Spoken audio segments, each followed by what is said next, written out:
Morning, જય શ્રી કૃષ્ણ, જય સ્વામિનારાયણ, જય જિનેન્દ્ર અને Sitaram. Welcome to our new blog.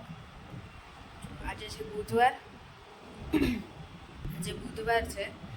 ગઈકાલ મંગળવારે મેં બ્લોગ બનાવ્યો નહોતો અને એટલે અપલોડ પણ નથી કર્યો કે પરમ દિવસે સોમવારે અમે આવ્યા ત્યાંથી પછી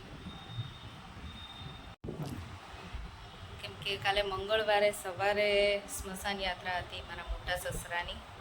મારા મોટા સસરાનું દેહાંત થઈ ગયું છે, એ મેં આગળના બ્લોગમાં કીધું હતું.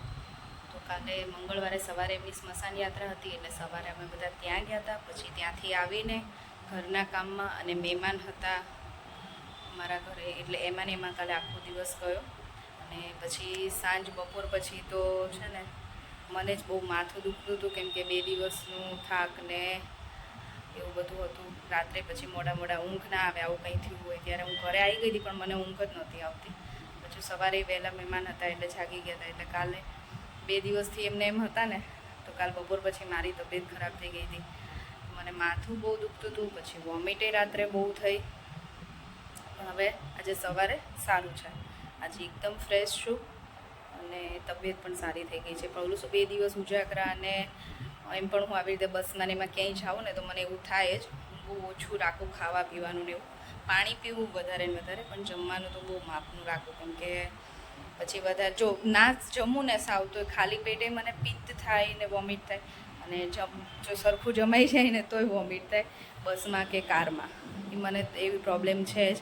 એટલે હું બહાર નીકળું ત્યારે બહુ ધ્યાન રાખું. કાલે તબિયત સારી નહોતી એટલે પછી બ્લોગ નહોતો બનાવ્યો અને કામમાં બિઝી હતા એટલે.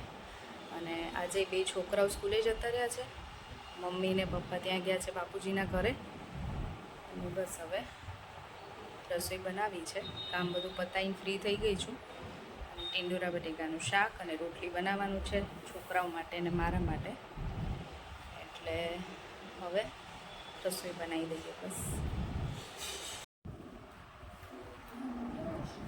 ચલો લંચ કરીને તો ફ્રી થઈ ગયા, છોકરાઓ સ્કૂલેથી આવી ગયા, લંચ કરી લીધું, કામ પતાવી દીધું.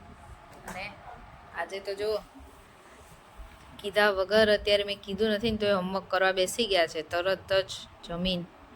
વ્યાનાને બોલાવી લીધી છે. કેમ વ્યાના? અને વ્યાના અને શ્લોક બંને છે ને એક જ ક્લાસમાં છે, ક્લાસમેટ છે. હે વ્યાના, શ્લોક શું કરે ક્લાસમાં? શું કહેતી હતી હમણાં? હે ને ક્લાસમાં તો એકદમ શાંત બેઠો હોય, બોલે જ નહીં. અને અહીંયા તો મોઢું બંધ નથી રહેતું ક્યારનું.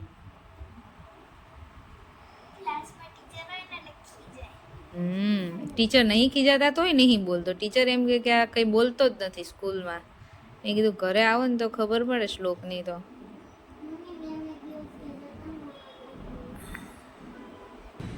સાંજના 7 વાગ્યા છે અને ડિનરમાં આજે બને છે તુરિયાનું શાક અને ભાખરી.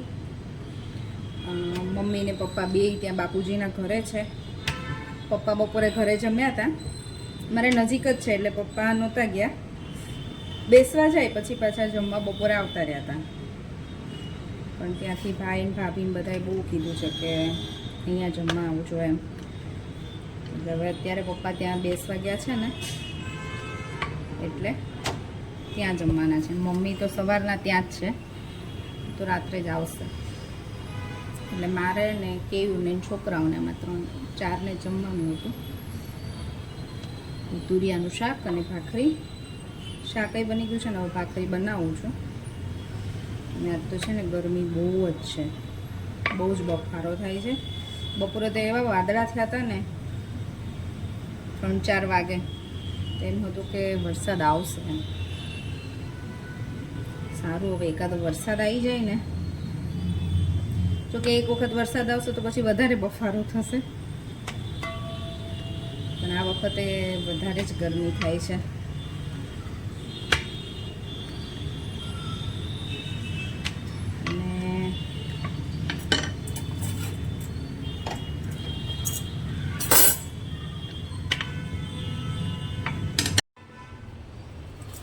અહીંયા ભાખરી થાય છે એક બાજુ અને શાક મારું થઈ ગયું છે. આજ મેં કુકરમાં કર્યું છે અને રસાવાળું કર્યું છે, કેમ કે રાહી અને કેવું બંને ચોળીને ખાશે. તુરિયાનું શાક હોય ને એટલે થોડુંક રસો વધારે હોય ને તો ચોળીને ફાવે. બહાર છે ને બહુ જ અવાજ આવે છે ગાડીઓનો, ટ્રાફિક જામ થયો લાગે છે. મારા વિડીયો હું લઉં છું ને એમાં તમને પાછળ આવતો જ હશે અવાજ.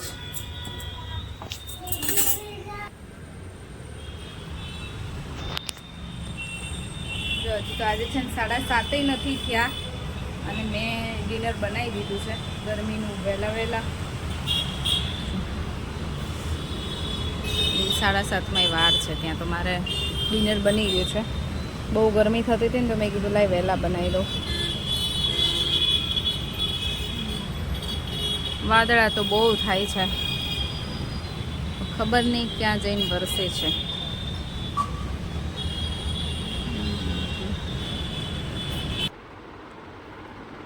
ચલો જો વાગ્યા છે 11:15, કે ડિનર કરીને કામ પતાવીને ફ્રી થઈ પછી હું ને કેવું ગયા હતા બાપુજી ત્યાં બેસવા માટે.